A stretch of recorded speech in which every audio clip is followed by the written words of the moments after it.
As far as we know, medieval England was never invaded by ice zombies or terrorized by dragons, but it was shaken by a power struggle between two noble families, spanning generations and involving a massive cast of characters with complex motives and shifting loyalties.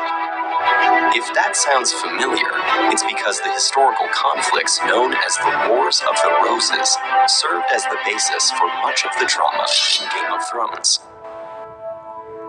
The real-life seeds of war were sown by the death of King Edward III in 1377.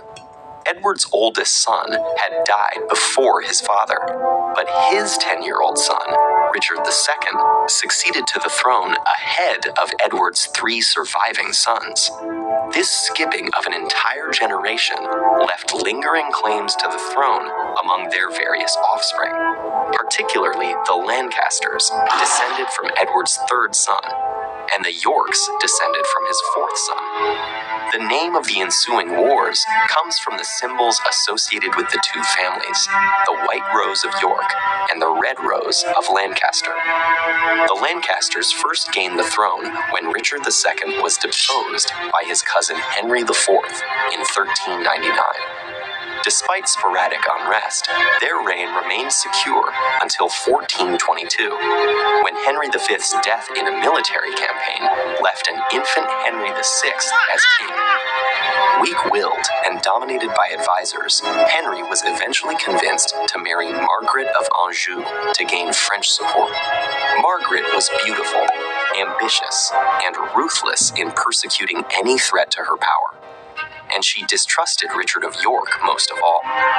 York had been the king's close advisor and loyal general, but was increasingly sidelined by the queen, who promoted her favorite supporters like the Earls of Suffolk and Somerset. York's criticism of their inept handling of the war against France led to his exclusion from court and transfer to Ireland. Meanwhile, mounting military failures and corrupt rule by Margaret and her allies caused widespread discontent.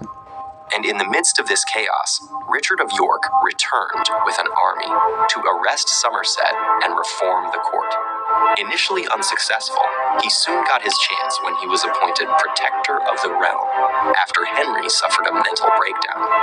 However, less than a year later, Henry suddenly recovered, and the Queen convinced him to reverse York's reforms. York fled and raised an army once more. Though he was unable to directly seize the throne, he managed to be reinstated as protector and have himself and his heirs designated to succeed Henry. But instead of a crown, York's head acquired a pike after he was killed in battle with the Queen's loyalists. His young son took up the claim and was crowned Edward IV. Edward enjoyed great military success against the Lancasters. Henry was captured, while Margaret fled into exile with their reportedly cruel son, Edward of Westminster. But the newly crowned king made a tragic political mistake by backing out of his arranged marriage with a French princess to secretly marry the widow of a minor noble. This alienated his most powerful ally, the Earl of Warwick. Warwick allied with the Lancasters, turned Edward's jealous younger brother George against him, and even briefly managed to restore Henry as king. But it didn't last. Edward recaptured the throne, the Lancaster prince was killed in battle, and Henry himself died in captivity not long after.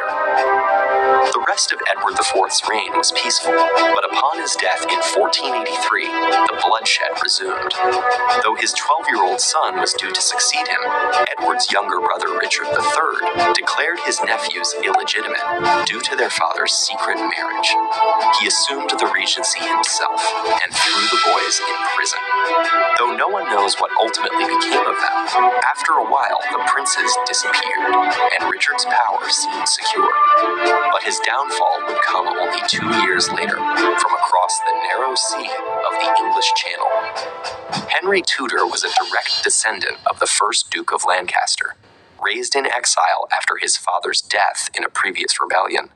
With Richard III's power grab causing a split in the York faction, Henry won support for his royal claim.